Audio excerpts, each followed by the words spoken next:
Hello, welcome back to the Wrestling Newsroom. I'm your host, All Things Wrestling, and today we're going to be looking at the WWE and TNA news of the last 4 days. We start on Wednesday, where Bobby Roode cut a promo at that night's NXT tapings at Full Sail University. Then Hideo Itami came out to challenge him, and then laid him out with a GTS. That sounds pretty damn good. Hideo Itami, Bobby Roode, I can imagine take over Chicago, I think. Be weird if Hideo Itami knocks him off the top, but NXT, who knows? That means Bobby Roode may get called up. Probably not, since everyone just got called up. But I can dream, okay? I can imagine Drew McIntyre might be the next challenger after that. I hope. But yeah, that sounds pretty good. Oh, and now I have news regarding the Superstar Shake-Up. Dave Meltzer reported originally that Roman Reigns was going to go to SmackDown and AJ to Raw. There's currently no plans for Roman to go to SmackDown. AJ is still strongly rumoured to be at the top move for Raw, so who knows. New Day could be moving to SmackDown to help the tag team live division, since New Day isn't doing much over on Raw. It's also speculated that Charlotte and Alexa Bliss could switch sides, which I think would be pretty cool actually if that happened. And the Drifter and Adonis Cien Almas, however you pronounce his first name. I know Cien Almas, but I don't know the first one. Are also expected to make their debuts as part of the shake-up. I like that they didn't do all of them on 1 week. I find that very interesting. They also mentioned on their website what the hell a Superstar Shake-Up is. It'll be a 2-night event on Raw and SmackDown Live that will dramatically change the landscape of both of them. Who will remain on Team Red and which superstars will be added to the Raw roster? Good news mentioning SmackDown there. Can't tell who you favour. But yeah, I find this really good. You can check me out on Monday and Tuesday night for my live reactions of these Raw and SmackDown, which will be good. Plug, hint, hint, watch. But yeah, I can't wait to see what happens. And now we have Brock Lesnar news. Dave Meltzer again. A lot of this is Dave Meltzer, but he's a very reliable source, so what do you expect?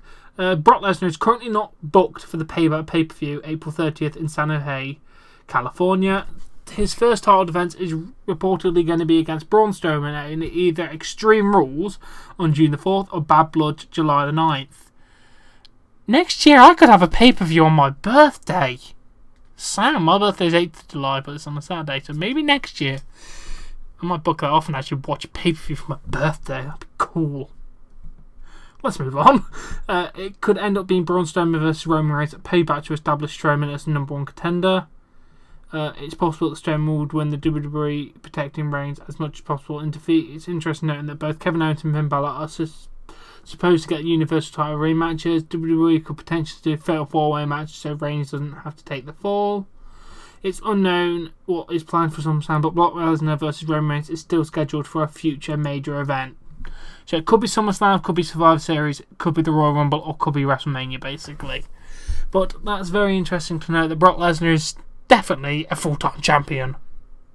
I hate that guy. And now Payback rumours. Even though Kevin Owens vs Chris Jericho has been announced for Payback, the injury angle combined with Finn Balor pinning Owens might suggest that Jericho has already been written off storylines and Balor will face Owens for the title instead.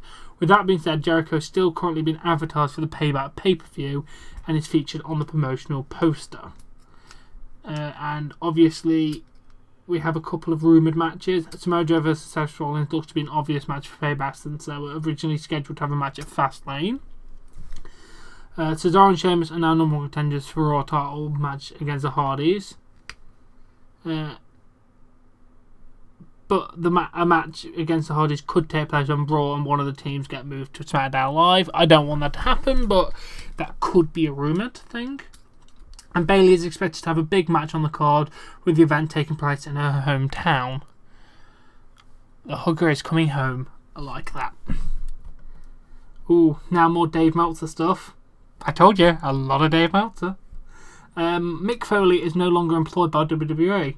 Foley wasn't under contract as general manager, and the joke was that him being fired on television was a real thing since he's no longer getting paid as a TV performer. Foley originally wasn't going to attend WWE events in Orlando, but Stephanie McMahon convinced him into doing so. Foley's hip surgery is currently scheduled for April 19th. And Steve Austin is another one. Steve Austin's contract with WWE to produce podcasts on their network has reportedly expired. Austin did not make any appearances during WrestleMania weekend in Orlando. Speaking of Austin, he is one of the 5 guys that Diamond Dallas Page listed as people to induct him into the Hall of Fame. The others were Jake the Snake, Scott Hall, Mick Foley, and Eric Bischoff. So at least one of his people got picked. So, but yeah, that's sad about them too. I like both of them. Maybe Mick Foley will come back in the future, but Stone Cold maybe as well. Who knows? I'd just like to see him. I kind of missed him at WrestleMania weekend, so let's hope. And now injury update. TNA Impact star DJZ noted on Twitter, what day was this? Thursday, if I am not mistaken. Yeah, Thursday, that he had suffered an injury at a wrestling event in Mexico City. He tweeted, "At least the match was good and the crowd threw money in the ring. If the match sucked and I got hurt, I'd cry." Fellow wrestler Gringo Loco, real name Charlie Santos, wrote the following updates about the situation on his Facebook page. Update: please keep Michael Paris in your prayers. He suffered multiple injuries during his match last night at The Crash. I like that for an event name though. The Crash. Literally was for DJZ. Too soon? Sorry. I was with him the entire night and I never witnessed someone in more pain than him. He'll be undergoing surgery later today to stop the internal bleeding that occurred. With all of our players, if he's lucky, the doctor says the recovery time will be short. Let's pray that happens. He then followed that up with a statement. He said, "First off, thanks to so much to everyone that reached out, sent prayers, or had me in their thoughts. Pretty overwhelming to see all the love I got. I haven't had Wi-Fi till now and it hurts to speak, so let me tell you the whole story. I was on the receiving end of a 450 splash last night. The impact knocked the wind out of me really bad, but I finished the match. When I got back to the locker room, I couldn't stand and I knew something was off. I started feeling nauseous and puked a few times. Ricky Marvin noticed how rough I looked and called for paramedics. They took me to a nearby hospital. They gave me an IV and pain medication, anti-nausea medication. This made me feel better to the point when they released me from the hospital and my friend Diego drove me back to the hospital. But when I got to the hotel, when they drove me back to my hotel, sorry, not hospital. But when I got to the hotel, I started feeling nauseous again. I went straight to the bathroom in the lobby. While in the bathroom, I started getting really hot, sweaty, and eventually fainted on the bathroom floor. I came to and crawled out the bathroom, just laid on the lobby floor. Hotel staff called for an ambulance and I rushed to a different hospital for tests. I've never been in so much pain in my life. I wish that pain on nobody. After several hours in this extreme pain, the diagnosis that I had fractured my colon, which caused me to bleed pretty bad internally. They said they would have needed to do surgery to cut open my abdominal, clean out the internal bleeding and stitch up my colon. They said there's 90% chance I'll be okay, but 20% chance that they couldn't repair the colon.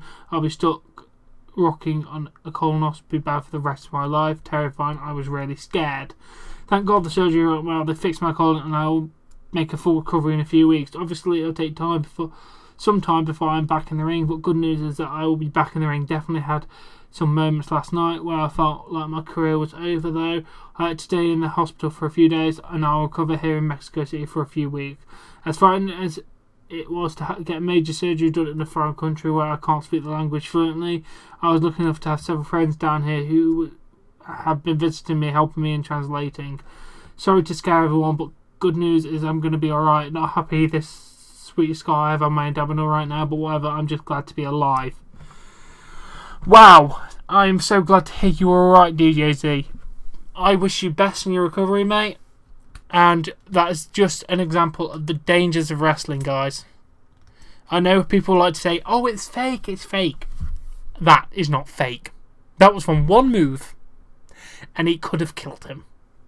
So, whoever calls it fake, fuck you. And best of luck to recovery, DJZ. Ooh, Ric Flair is in a lot of shit. Ric Flair is no longer doing podcasts because he got heat with WWE for recent comments about how Finn Balor will never main event at WrestleMania because of his size. Flair got a lot of heat for that comment and he doesn't want to say anything that will jeopardise his daughter Charlotte's position in the company. Yeah, because I bet you got her in that position, you dirty old bastard. But, fuck you. Finn Balor is amazing. You don't have to be big to be in the main event of WrestleMania.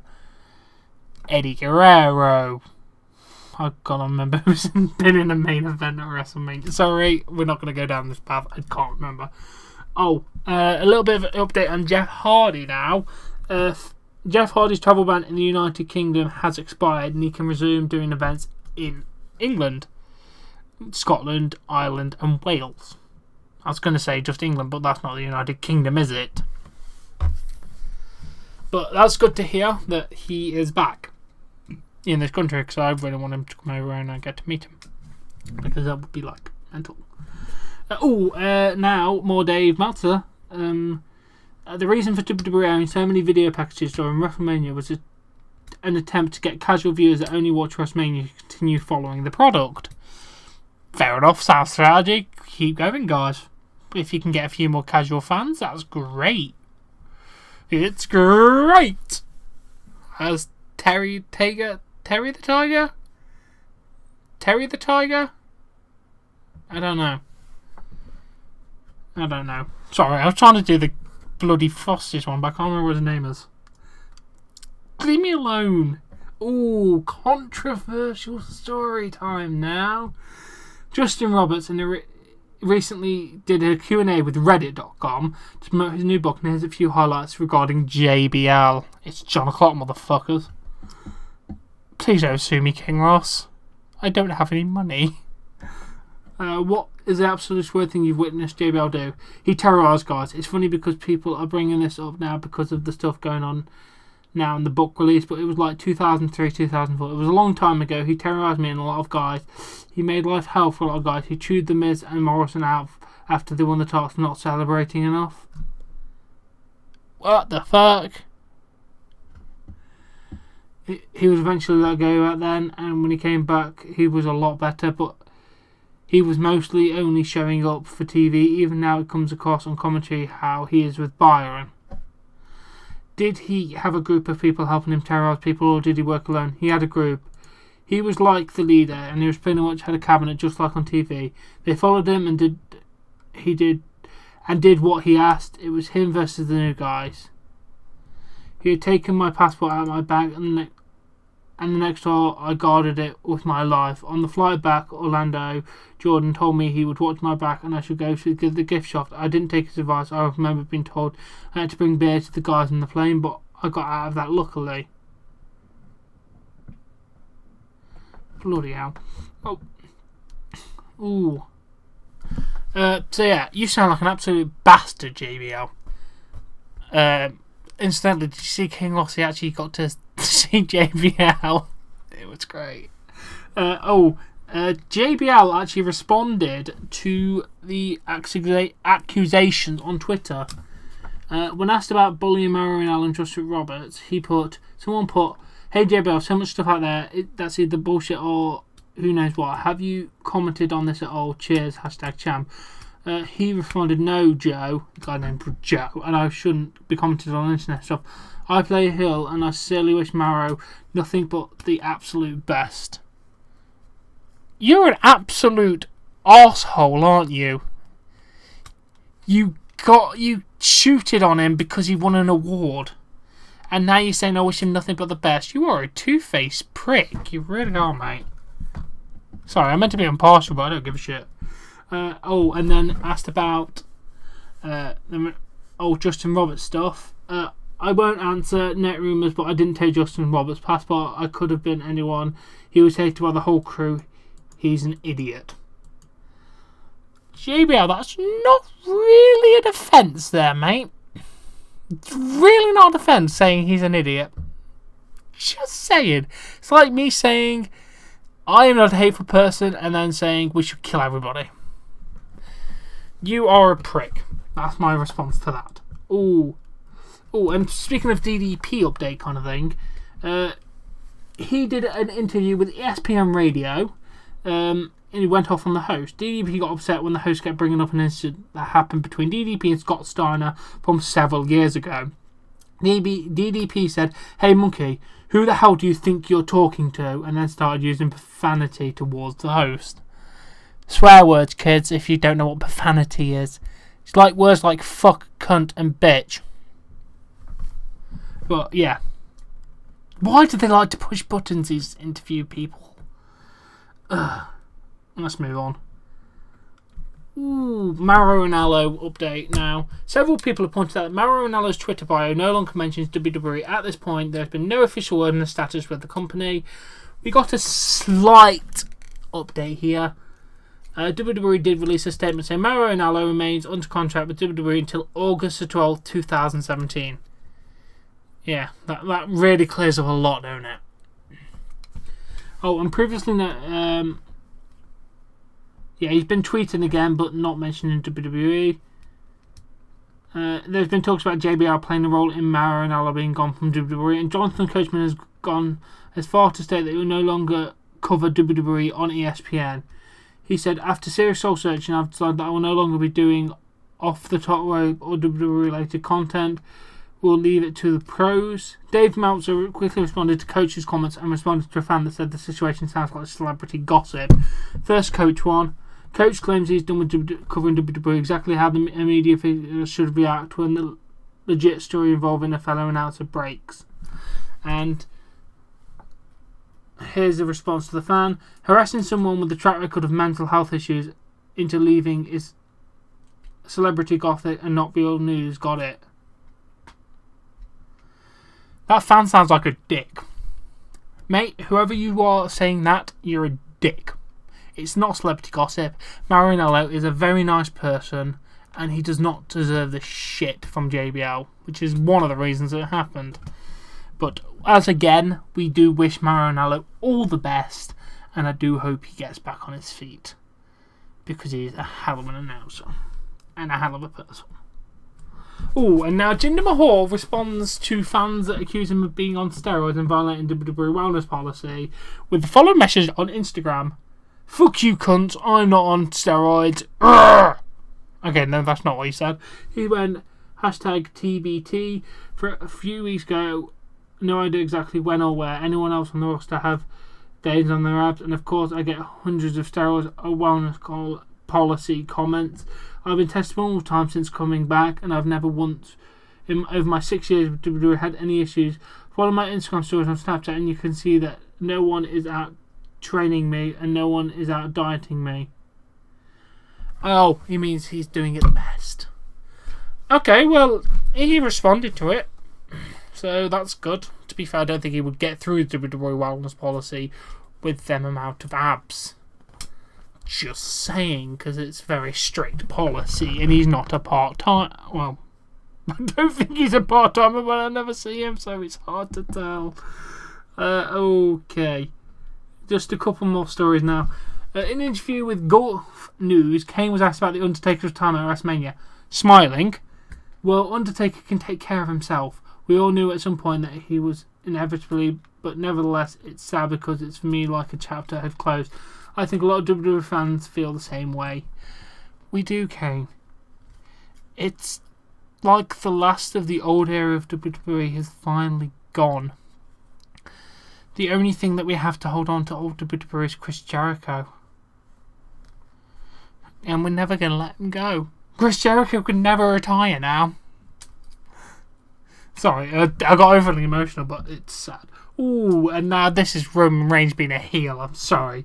A fan tweeted Roman Reigns with a cartoon with the caption, "Must be hard being cartoon Roman Reigns." And Reigns responded with the following, "Must be hard being a grown man that tweets another grown man cartoons."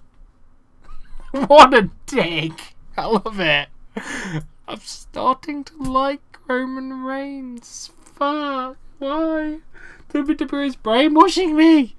Buy the network. Buy the network. Watch Raw and SmackDown on USA on Monday and Tuesday at 7 Central, I think. Or, I don't know. Okay, I'm back. Sorry. I think WWE just got my mind then. In an interview with the Baltimore Sun, Ring of Honor COO Joe Koff commented on the recent rumours that WWE is possibly going to purchase Ring of Honor. That was not a story when it came out. People think I think people want to make a story out of nothing. I'm very open to conversation with many different wrestling promotions. I think sometimes, I don't share a lot of stuff we're very private about and what we do. I think it raises speculation. I think this thing with WWE really started because we were in conversation about the contents of Kevin Owens' DVD. There was a lot of back and forth between the two companies, and I think that was the seeds that drove that story. Kevin Owens' DVD. I'm very interested in that, and sadly WWE is not playing Ring of Honor, but the Hardys aren't there anymore, so I'm not even the slightest bit interested in Ring of Honor anymore. Sorry. It would be nice to see it, but I kind of think it's better to be its own little promotion. Whereas if I had the Hardys, it should have been WWE, but I'm just wanting the Hardys, but we've got them now. And this has been the Newsroom this week. It's been a bit more jokey than I normally do, but I haven't made a decent video in nearly a week, so I had to do something good. I'm sorry. I had to make up for the lack of decent episode on Thursday, I think it was, because of the computer issue, which has now been solved. We now have a computer that works. I fixed it, and it now has Windows 10 and not Windows 7. So I'm going to have to see how all of that works, but we are back up and running in the proper operation now, and I'm happy about that. But as always, if you've enjoyed this video, please give it a like, subscribe to see more content, and I'll